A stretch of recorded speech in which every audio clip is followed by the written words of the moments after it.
All right. Welcome back to 1 Samuel. We are in chapter 8, and we are going to we're going to read word for word, verse for verse. I'm in the Modern English Version. I don't know what you got. You can read whatever you got. And if you just want to listen along, you're okay to do that too. We're taking what so far has been a kind of up and down story, and we're kind of up right now. Because if you'll remember, there was that period of time where the ark wasn't where it was supposed to be. It was in a different city, and they weren't doing anything. They weren't doing the sacrifices and the worship they were supposed to do. So Samuel comes in and says, "Hey, let's move it back. I'm going to go to these 3 or 4 cities every year, and I'll kind of get us going again." Okay, so we're kind of on a high note. Hey, we're going to worship God. Remember, they get the ark back, and they say here. Let me see if I can find this here. In 1 Samuel 7, verse 6, they gathered together to Mizpah, and they drew water and poured it out before the Lord, and they fasted on that day and said, "We have sinned against the Lord." So it sounds like they're actually coming to their senses. So Samuel judged the children of Israel in Mizpah. And when the Philistines heard the children of Israel were gathered together in Mizpah, the lords of the Philistines went up against Israel, and then God defeated them on their behalf, and they chased them out of the land. Okay? So again, we're ending on a high note in chapter 7. Let's go into chapter 8 and let's see what happens next. Because like I told you when we started this, 1 Samuel reads like a number of miniature fiction novels. That's really kind of what it reads like. So let's see what the next, what is the Alex Cross books? All right? Or Edgar Allan Poe, he was the inventor of short stories. There you go. Yeah. So it's kind of what's the next little story in this whole saga, right? It would be a good movie. So chapter 8, and it came about when Samuel was old. So when we started this book, 1 Samuel, remember he wasn't even born yet, and now he's been born, and then he's a baby, and then he's a little boy and working at the temple. His mom was bringing him a new coat every winter. Remember we talked about that? And he's growing up both in stature and in favor among the people. So he's growing up. And here in chapter 8, it came about when Samuel was old. So just look at Mike for reference if you're not sure what that looks like. It's all over my driveway. Mike just had a birthday. He just turned 75 officially. Yeah. So he is, what is that? Isn't that the diamond? Yep. The diamond anniversary? I know it's worth 3/4. Worth 3/4. We gave him 75 big ones. Big cents, 75 cents. All right. That he installed his sons as judges for Israel. So Samuel basically got too old to complete the task himself. So he brought his sons on to help him. Seems fair enough, except for what do we know about the priest and sons from previous episodes? They were a little wayward, so let's see what happens here. Now, the name of the firstborn son was Joel, and the name of the second was Abijah. And they were judging in Beersheba. Remember, Beersheba is way down here, the southern end, okay? Kind of away from the mass concentration of people. They're kind of out in the middle of nowhere. That's where Beersheba is. It's kind of the equivalent of going to, if you go to like San Angelo. Like people are there, but and people drive through there, but it's not necessarily like a tourist destination to go to San Angelo. It's just out there in the middle of nowhere. All right? But his sons, chapter 8, verse 3, but his sons did not walk in his way, for they followed after unlawful gain, and they took bribes, and they perverted justice. Didn't that just kill you? We had Samuel, such a high note, getting the people back to God. Chapter 8, Samuel's old, and his sons have... It's like, man, what happened? You know? What happened? And I've got sons, you guys know that. I've got sons, and it makes me wonder, am I doing things right? Am I doing things correctly? Am I doing things biblically, godly, that would keep my sons continuing and improving even above and beyond what I'm doing in my faith? Or are they going to turn aside? That would just kill me, you know? Samuel have a wife? mention it all? It doesn't mention it, but apparently he does. Because I can just see the wife pushing the sons. And maybe that's what it is. Maybe, Pushing Samuel, hey, you got your two boys, you gotta. yeah. And maybe the wife also, if he doesn't marry somebody who was on the same faith level as him, she could have brought in false idol worship. Who knows? I mean, you think like, oh, how could that be? But it happens. We've seen that in the Bible before. Okay. So Joel and Abijah, and they were judging in Beersheba, but his sons did not walk in his way, for they followed after unlawful gain, and they took bribes, and they perverted justice. You're getting a call. Put it on speaker. We'll all talk to her.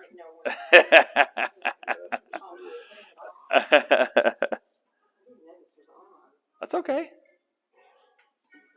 Go ahead. Oops. And all the elders of Israel gathered together, and they came to Samuel at Ramah. Okay, so remember Samuel and his family, his Elkanah was from Ramah, the middle part right here, and they would go up to Shiloh every year. They go up to Shiloh, up to Shiloh, up to Shiloh. So he's in Ramah, and they said to him, "You are old," which it's kind of, I feel like that maybe is like an insult here. Like, hey, you're old, dude.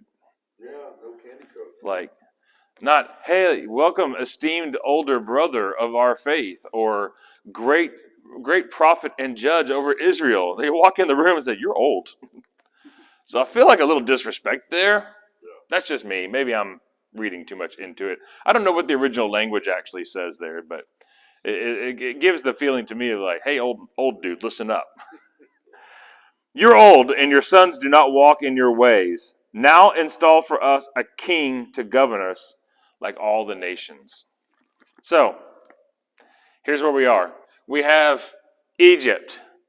And if you remember all the way back in our Exodus study, when we did Egypt, we talked about the fact that you have king. There is king over Egypt. Now, the term that we utilize, particularly in Western society, is Pharaoh. But that word is actually a Hebrew couple of words that literally means house of royalty. Pharaoh is the house of royalty. And so they've just replaced the king with the house of royalty, because if they said house of royalty, it included Joseph. Remember from the end of Genesis into early Exodus? It included Joseph, one of the Hebrew boys, was in the mix because he was second in command of the kingdom. So instead of just recognizing the king, they would say, oh, it's the house of royalty up there. And that includes Joseph. Cool. It's really cool. So, but this guy considered himself king. He didn't call himself Pharaoh, like we call him Pharaoh Ramses or whatever. He didn't call himself, he called himself king. But through the years, we've translated. Does that make sense what I'm saying? Okay. There was a king of Assyria. There's a king of the Ottoman later. I mean, even to what, the 1800s? When all the Ottomans all the way to the 1800s? I mean, there's kings over lands, right?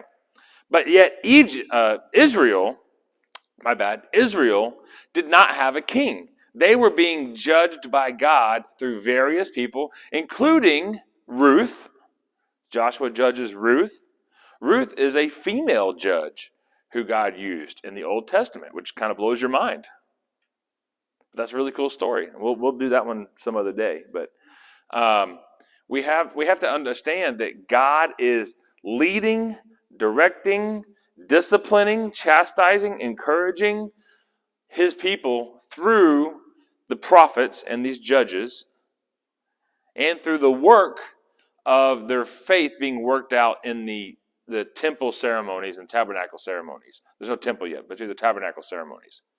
So they effectively are saying, we don't care about any of that. Give us a guy that we can worship. You understand the implications of what they're saying? They're basically saying, we don't care that you speak to us through prophets. We don't care that you've already put a plan of how you want to be worshipped, and you want to have that fragrant aroma of the barbecue reaching into your nostrils, God. That You want to see us recognizing our sin because it's like, uh-oh, Gary showed up this week and he's got 3 oxen behind him. Woo, what did he do? You know, sin's ugly. It stinks. And you have to deal with all that. And we talked about the priest would be jacked, right, Chris? Moving that heavy meat and doing the sawing and cutting and all this stuff. I mean, it's a physical labor to try and become right in the eyes of God. Is that making sense? And here they are saying, we don't care about any of that. I know that you set all that stuff up, and it wasn't that long ago. A couple hundred years. We don't care about any of that. We want a king. Give us a king. They are effectively snubbing their noses at everything God had set up to that point. Okay? So, This is actually a really big deal because this has never been done before. that's correct. This is a huge deal. It'd be like getting rid of our president. Yes. Say, let's go with something different. Yeah. We don't need a president anymore. Let's have 3 guys who rule over the west, middle, and eastern coasts. Yeah. And that's it. And you're like, what? You can't just come in here and change the whole thing. Yeah. But that's what we want. I mean, what? Doesn't make any sense. Okay, so let's see what happens. Okay, you can see this is likely to either elicit some drama, some possible conflict, and maybe even some people getting upset. So let's see, verse 6, chapter 8, verse 6. But the thing was evil in the eyes of Samuel because they said, give us a king to govern us. And Samuel prayed to the Lord, and the Lord said to Samuel, obey the voice of the people in relation to all that they say to you. For it is not you that they have rejected, but me they have rejected from reigning over them. So Samuel was thinking all the stuff that we just talked about. Samuel was like, as a kid, I came here and I worshiped you, God. And now I'm the one leading them to worship you, God. It's all about you. And they want to bring a king in here, a usurper to your throne, a mere man to come sit on your mercy seat? I don't think so. And God said, no, hold on, time out. Samuel, relax. They're not rejecting you in what you do for them. They're rejecting me and what I've done for them. Well, they were looking at it from like a human standpoint, right? They were looking at it from the human standpoint. These sons are, some pieces of crap. Yep. And we want something better than that. Right. They were looking at, we don't want to go back to Eli's ways. Correct. They weren't thinking about, well, God, maybe That's right. Your plan. And the lineage had been more or less through the line of Aaron. You're right. So it was kind of, they saw this line of Aaron, and they're like, well, what makes these guys so special? Well, God called them out to be special. But they didn't live up to it all the time. Hey, they could have been thinking about this too. You can bribe a king, but you can't bribe God. Kings can be bribed. Yeah. So just think if a rich person wanted a way to get what he wanted done, bribe the king. But the way it was, you couldn't bribe God. God was the authority. Right. So You can bribe the people that say that they're working for God at the temple, but you can't bribe God ultimately. A king, you can convince a king to do anything you want with the right price. There's a lot of that probably goes on right now. Well, of course it does. All right, so God recognizes immediately, hey, Samuel, deep breath in, deep breath out. They're not upset with you. They're upset with me. Okay? And I think you're right on, Gary. I think they're also saying, okay, we had Eli, and he was okay for a while, and his sons kind of, and now we got Samuel, and then we see his sons like we're on this Ferris wheel where we have this up and then this down and this up and this down. We think a king and his lineage could be more steady. I don't know how the difference is. Like you have this man and his lineage versus this man and his lineage. I don't understand the difference, but I'm not in that world of, I'm not used to those kind of cultures where there's a king and his lineage. So I can't tell you why they would think that that's better than what they've already got, but they apparently do. A crappy king or a crappy judge. Yeah. We don't know what the difference is. I don't know. And so verse 8, just as all the deeds which they have done to me, and then I think God kind of goes off here, not in a like rage or anything, but I think he kind of says, Samuel, this ain't about you, man. Check this out. All the deeds which they have done to me from the day I brought them up from Egypt, even to this day, in that they have forsaken me. They served other gods, and so they are also doing So they are doing also to you now. Now then, obey their voice. Only you will testify against them and proclaim to them the judgment concerning the king who will reign over them. He's saying, listen, no, this ain't about you. Hundreds of years ago, I brought them out of slavery. And then we had a chance to have them test their faith, and I brought them through the sea. And then they were thirsty, and I gave them water. And they were hungry, and I gave them manna and quail. And they were this. And I kept providing these miracles, and they kept being little brats the entire time.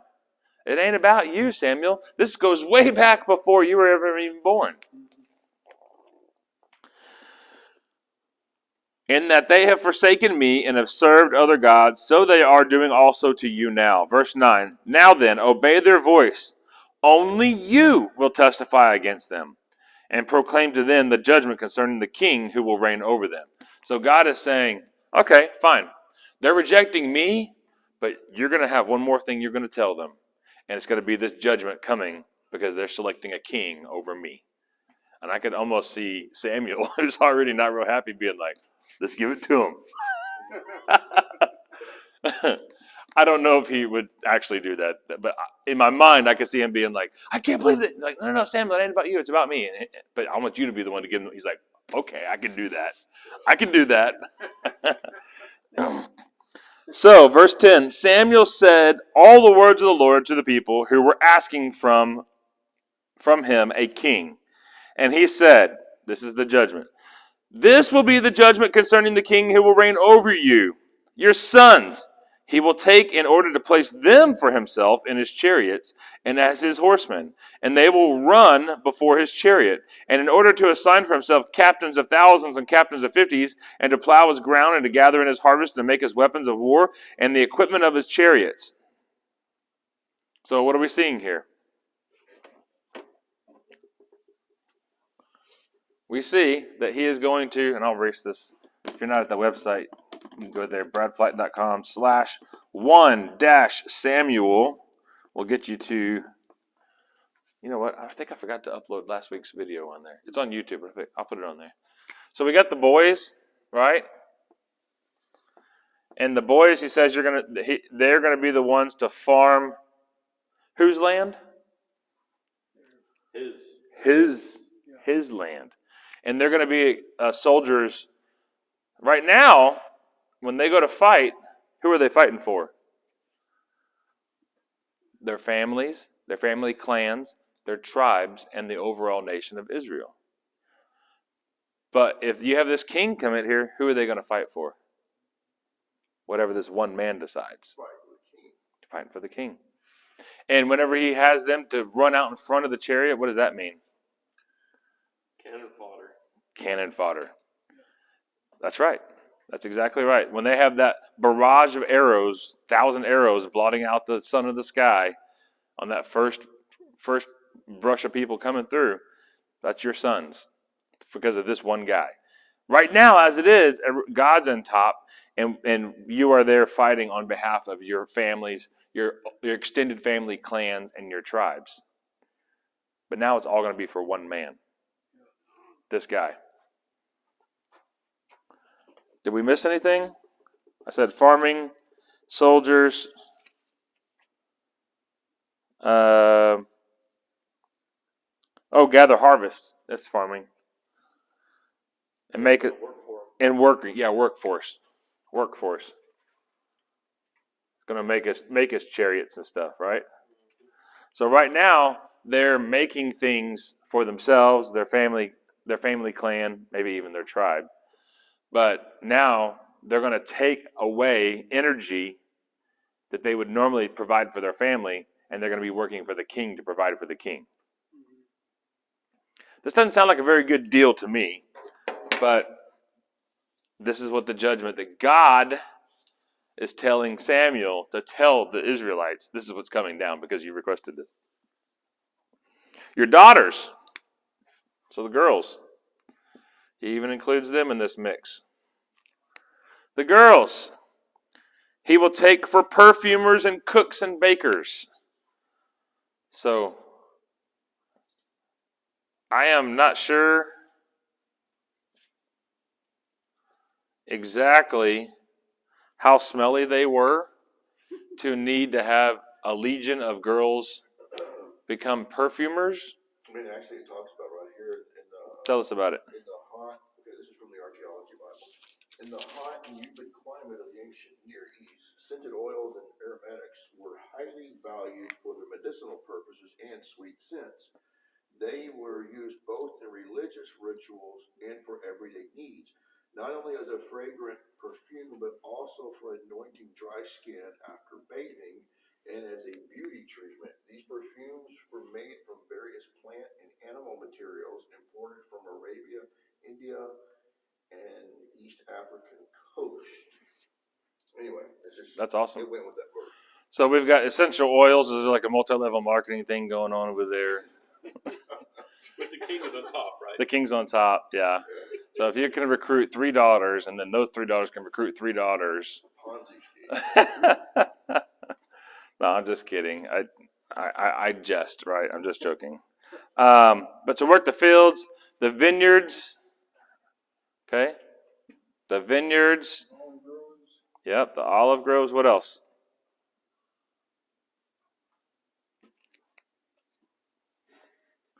And give them to his servants. Right. So they will just be generically servants to servants. Now, is he talking about giving the girls as servants or the crops? Yeah.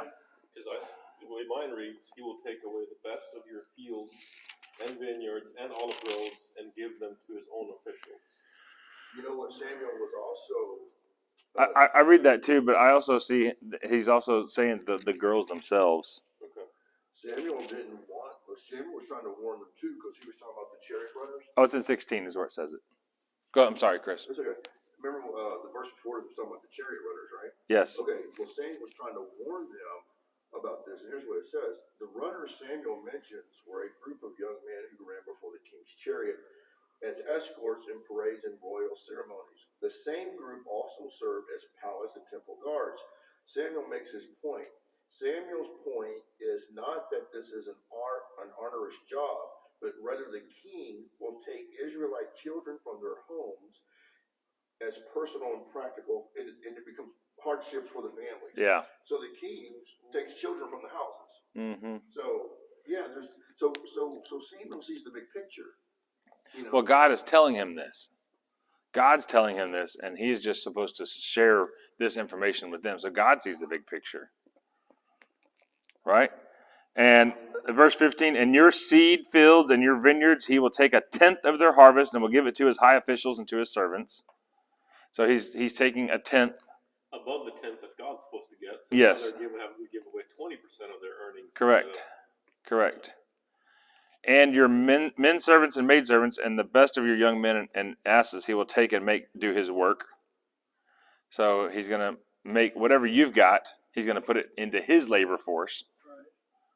And your flocks he will take 1/10 of, and you will be will take 1/10 of, but you will be his for slaves. And you will cry out in that day because of your king, whom you have chosen for yourselves, but the Lord will not answer you in that day. But the people refused to obey the voice of Samuel, and they said, no, surely a king will be over us. Surely, let's put a king over us, so that we also will be like all the nations, and so that our king will govern us, and will go out before us, and will fight our battles. They really have some high hopes for whoever this person is. No pressure coming into this situation, right? And after Samuel heard all the words of the people, he spoke them in the hearing of the Lord. And the Lord said to Samuel, obey their voice and make for them a king. So Samuel said to Israel's fighting men, go every man to his city. Now, what does it mean by fighting men there? Does it say anything in your book, your archaeology Bible? What verse was it? That was the very end, Of 22. no. That doesn't say anything about that. What does yours say? Mine says, and the Lord replied, do as they say and give them a king. Then Samuel agreed and sent the people home. Yeah, so the original language that I looked up said it was men of age, the fighting men. It's not the old men. It's not the young boys. It's the men of age, the fighting men. That would typically be in the Hebrew time. You're 12. Your bar mitzvah. You're 12, right? I think it is. Not 13. That's 12. 13. 12 or 13. I can't remember. I think it's 12. And then upwards of 35, 40 years old, and then you're just kind of starting to age out after that point. So I'm exempt. Well, in the U.S. Army, 18 to 35. So you tell me. Was it Russia's 60 years old, 18 to 60? What a mess. That is a mess, man. Putin's crazy. There's a whole bunch of stuff going over that we don't even know or understand, too. Yeah, it's not a good situation. But anyways, he tells the fighting men, the men of age, go back to your homes. This is one of the first times that we see he says, go back to your homes, so that we can outline what's going to happen in the next coming days or months or weeks or whatever. It's very reminiscent to me, and maybe I'm just reading much into this, but it's very much reminiscent to the registry that Caesar Augustus asked the people to do whenever Jesus was about to be born. Let's take a registry. Let's take a census. Let's make you register. And as a matter of fact, it wasn't just a census. I know a lot of times in our Christmas nativity stuff, we say it's just a census. You know, in that day, he cried for a census and blah, blah, blah. He declared a census. But it was actually a declaration of loyalty to Caesar. And you were supposed to go to your town of birth unless you were from the town. I'm sorry, you had to go to the nearest large town. This is the way the original one read, because I studied this a couple of years ago when we did our first Christmas study together, is that you had to go to the nearest large town, and they would tell you kind of which ones, like Cut and Shoot, Texas, not a large town, but like Conroe, that'd be big enough, you know, that kind of a thing. And if you were in the line of David, you had to go to the city of David, Bethlehem, to register for your loyalty pledge, your loyalty oath. Why? Because if we can read our Old Testament scriptures, it says that there will become a shoot from the line of Jesse, from the stump of Jesse, which is the line of David, and he will become the king. So Caesar had people who knew the Bible enough to know that whoever was supposed to be the next king of Israel at that time was going to come from Bethlehem. And so he made all the people from the line of David go to Bethlehem and swear under oath that they were going to be loyal to Caesar, and they were renouncing their claim to the throne of the king of Israel. That's why it was so important, because Mary and Joseph separately, you know, distant cousins, both had to go because they both were from the line of David, so they both had to go there. What I see here is almost kind of a reversal of that story, where he's saying, go back to your homes so that we can prepare for a king to come. Not that you're renouncing a king, but you're preparing for a king to come. Get your family in order, get ready to go. And if you, in stark contrast, Exodus chapter 19 shows us God says, I want to meet you. Gather to me at the foot of the mountain. Wash up, put on your clean clothes, get ready. I want to meet you at the bottom of the mountain. And then in Exodus chapter 20, he gives them the wedding vows, which we call the 10 Commandments. Don't cheat on me. Don't use my name in vain. Don't look at your neighbor's wife. Those are the vows that God had between him and the nation of Israel. Okay? And here in contrast, in preparation for a king, instead of gathering together, he says, everybody go home. Yeah. I don't know. Maybe I'm reading too much into it. And I'm willing to admit that I am. But I see this as, this is going to divide you. This is going to be splitting you guys up more than you realize. Well, they can't say Samuel, they're trying to warn him. Samuel warned them big time. Man, he went into detail. He did. You know? And this is what we call 1st and 2nd Samuel, the books of 1st and 2nd Samuel. They're actually one book that we split up just for ease of read. But then after that is Kings and Chronicles. And Kings and Chronicles are effectively talking, it would be like somebody from the Texas side writing about the Battle of the Alamo, and somebody from the Mexican side writing about the Battle of the Alamo. And so Kings and Chronicles is from Judah, which is the southern kingdom, and Israel from the northern kingdom. And they're both writing about the different kings that are going on. It's an interesting take of a historical look to see, because my wife's actually going through that right now. What we're gonna do, we're gonna get into Kings. We'll go into Kings. When did they split the two kingdoms? So at the end of Samuel, they start looking to split, I believe. I can't remember off the top of my head. I'm not that far in Samuel yet. I'm just a few weeks ahead of you guys in studying.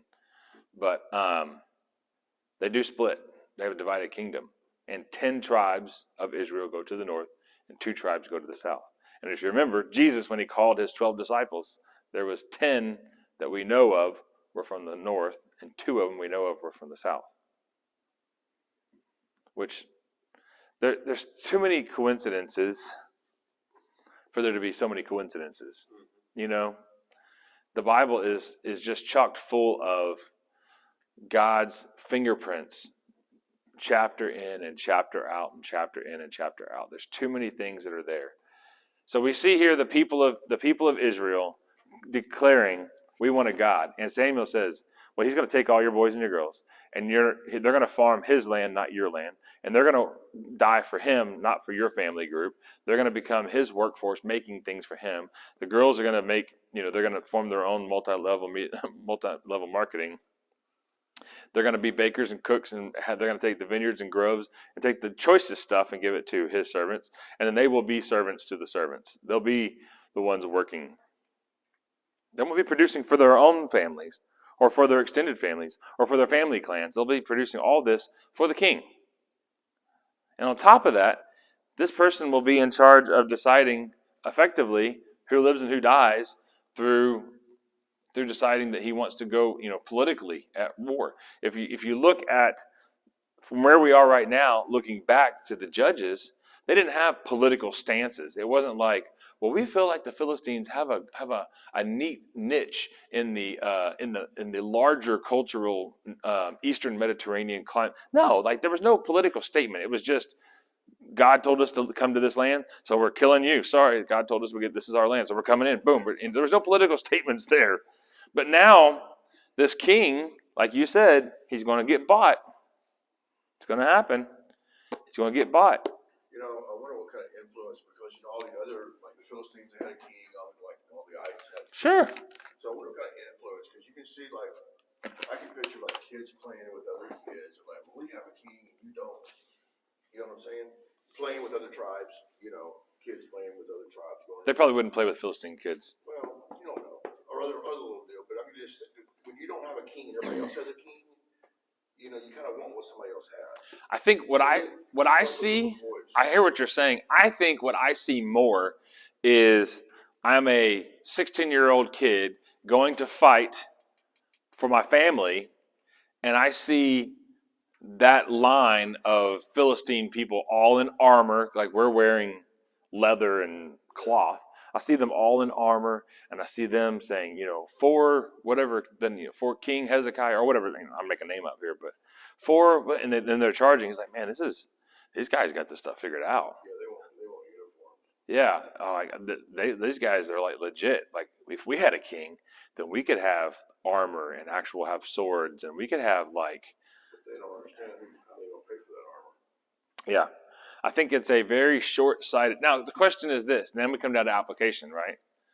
What about our lives? Are we saying, yeah, God, you're good and all, but I really want you to give me this in my life. This is what I think is best in my life. What are we doing in our lives that's like that? I really, really, really want a new house, right? Really want to get into a newer house or a bigger house or further away from town or closer into town or whatever it is. What am I asking for? And God's like, who cares? You have a shelter over your head. Worry about getting to know me and making me known to other people. I'm not saying that is or isn't. I'm giving you an example. Well, I haven't taken my family to Walt Disney World, but he took his family to Walt Disney World 3 times in the past 5 years. Maybe you should prioritize your money and your budget so that you can afford to go to Walt Disney World. And then God, that's what I really want to do. And he's like, Walt Disney World? What? No. How would that benefit? That money could be used to support an entire missionary family for a year. Your little week fun vacation in Florida. Like, come on, man. So I'm just saying, we do those things. Okay? Me included. For sure, I do those things. I'm not without guilt. I'm not innocent in that thing. In that. But we need to be real with ourselves and ask God, and I think it's in Psalms. It's either Psalms or, I think it's Psalms. He says, "Search me, O God, and look at my heart, and let me know which ways. Look at my thoughts. Where am I messing up?" So that's a difficult prayer, because then he's going to say, Mike, you're asking, so here's this. And they'll be like, no, not that. I'm not talking about that. Like, I know about that one already. Like, well, you said, oh, look, search my heart. And I'm searching, and I'm pulling that out. And he's like, I know about that. That's anything but that one. Leave that one alone. Right? Yeah, God, we know you take care of it, but we really we want a king. We want someone that we can say, yeah, high five, you're awesome, And he's like, I literally shook a mountain and burned the top of it with fire after having taken a pillar of fire across a body of water, leading you on dry land. Like, I'm pretty cool too, guys. Like, but Samuel was getting fired up, right? And God was like, no. It's okay. This ain't between you and them. This is between me and them. This is between me and them. And you know what? I'm going to let them get what they ask for. And then in return, and God's not even cursing them. You notice this? He's not saying, because you've asked for this, I'm going to blah, blah, blah, blah. He's not cursing this. He's saying, you want a king? I want you to know. Just be aware. He's giving him a little rope. He's saying, you're asking for a king. Just know this is what's coming down the pipeline. This is what a king does. And then he gave him a chance. If you notice right there at the end. In verse 19, the people refused to obey the voice of Samuel. So he said all that stuff kind of as surely when they hear this, they're not going to want to do this anymore. But the people refused to obey the voice of Samuel, and they said, nah, surely a king will be over us. That's a good idea. Let's do this thing. So that we will also be like all the nations, and so our king will govern us and will go out before us and will fight our battles. That's when I see between the curtains a little bit that will win our battles. Because remember, what have we been talking about? Who have they been battling for most of this whole book so far? 8 chapters. The Philistines. They don't trust God to fight the battles. They want a king to fight. That's right. They don't trust God. That's where it comes from. But here's the deal. When you go back to chapter 7, they literally just came from a battle where God, I'm going to pull it down here. Let's go here, chapter 7, verse 13. I mean, literally, this just happened the chapter before, right? And the hand of the Lord was against the Philistines all the days of Samuel. The cities which the Philistines had taken from Israel were restored to Israel. From Ekron even to Gath, and Israel rescued their territory out of the hands of the Philistines. And there was peace between Israel and the Amorites. So what do they need a king for? To fight the battles? What battles it says there's peace right now. What battles is happening right now? They have it in their minds. Maybe they have some PTSD from all the battles that have happened up to chapter 7, verse 13 through 16, 17. Maybe. But God is the God of now. What's God doing with us now? Well, we have peace. We're not fighting them. We're working for ourselves. We're getting our own perfume, our own bakers, cooks, vineyards, olives, groves. We're performing for ourselves. We're fighting for ourselves. Like, yeah, but what if the Philistines decide to come up again? Let's give up all of our freedom for perceived security underneath the king.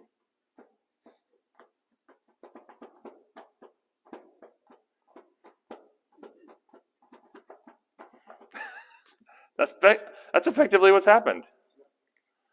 Let's give up our freedoms for the perception of security under a king. Yeah, I think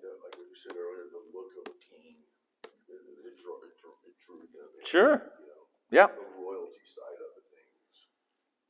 No, we haven't heard the last of Joel and Abijah, but know that they're not really doing what God has tasked for them to do underneath Samuel. Well, they're probably not liking this either. And Samuel is either just too old and can't control what they do, or has just allowed that to happen. Like Eli, it says that he knew and just kind of like, whatever. Boys will be boys. As they're sleeping with temple prostitutes, that they're, whatever. Like, that's not in the command from God. What are you doing? And so I get the feeling that Samuel, this is brought up to him that his sons are bad. Not that he doesn't know anything about it, but that he maybe has been fighting against it because he is more righteous. I don't know. I could be wrong. You don't know the family dynamics, right? I was just talking with my mom the other day. I have an uncle who, I'm 42, and he spent about 25 years of my life in prison. In and out of prison. He's been out for a while now, but he spent about 25 years of his life in prison. 25 years. And I have another uncle who's got, he has a child that was with a married woman, and then he didn't have very much money at the time. And then when the child was like, I don't know, 14, 15 years old, she filed to have all the back years of child support levied against his wages. Like, yeah, he was basically working for free. Yeah. And even other family, the other side of the family, we got other stuff going on. Other people in jail. The state of Texas is very unforgiving. Yeah. Once you're branded by the system, you're branded almost for life. I mean, if you owe child support, you can't get a fishing license. You can't get a hunting license. It affects. You can't finance anything. Yeah, You can't finance a car or a trailer. Wow. So my whole point of bringing that up is just that we don't know what was going on between Samuel and his sons. And again, like Chris pointed out, we don't have a wife mentioned here. I'm assuming there's a wife mentioned here somewhere. But up to this point, there's not been a wife mentioned here. So we're just assuming there is one because he has two sons. The family dynamics, right? I mean, even the opening of this book, Elkanah has two wives, one with no kids, one with a bunch of kids, and the one with a bunch of kids is making fun of and bullying the one with no kids. What kind of family dynamic is that? So there's a lot of stuff in Samuel. There's a lot of stuff happening. There's multiple plays going on at the same time. There's ups, there's downs, there's, we didn't see that coming. What's crazy with humans, though, is the same 3,000 years ago as it is right now. Yep. The same picking on somebody. Yep. Taking advantage of somebody. Bribing is the same. We haven't changed. Ecclesiastes tells us there's nothing new under the sun. It's all been thought of before. It's all been done before. It may be just with digital coins instead of gold coins, but it's the same stuff. I think David wrote Ecclesiastes. I think Solomon did. Yeah. Solomon. Yes. Yeah, the wisdom. Solomon. Yeah. Man, that's a kind of a depressing. He starts out the book and he's like, basically he says, and that maybe we'll do Ecclesiastes one day, but he basically is like, women, been there. Alcohol, had that. Done it all. Drugs, been there. Lots of land, yep. Super rich, got it. Lots of cattle, got them. Like, all this stuff, it is utterly meaningless and chasing after the wind. He is depressed. He's the melancholy in Ecclesiastes. Yeah. It's the rock and roll syndrome, right? Sex, drugs, and rock and roll, and you're like, yeah, check it out. I got all these things, and then those guys are so hollow, and they're so so empty in their lives. Yeah. It's a void. It's a void. Yeah. So anyway, that's 1 Samuel chapter 8. We're kind of in a low spot here, right? Chapter 7, we ended on a high note, and now we come crashing down in chapter 8. Next week, I'll be out of town, and Chris is going to be bringing us chapters 9 and 10. Chapter 9, man, I've been digging into it. I love Samuel. chapter 9 is going to be cool Yeah, because he's into some stuff, man. chapter 9 is cool. We're going to get a new king and get your first look at your new king. And on the surface, everything looks really I love cool. how they describe that too. Everything looks really cool on the surface. He could have won the People's Choice Award. The People's Choice Award. But God has already said what's coming down the pipeline. And God is, if anything, he's truthful and faithful. You can trust what he says. This is coming down the pipeline. Yeah. So it's coming. It's on its way. All right. See y'all next time.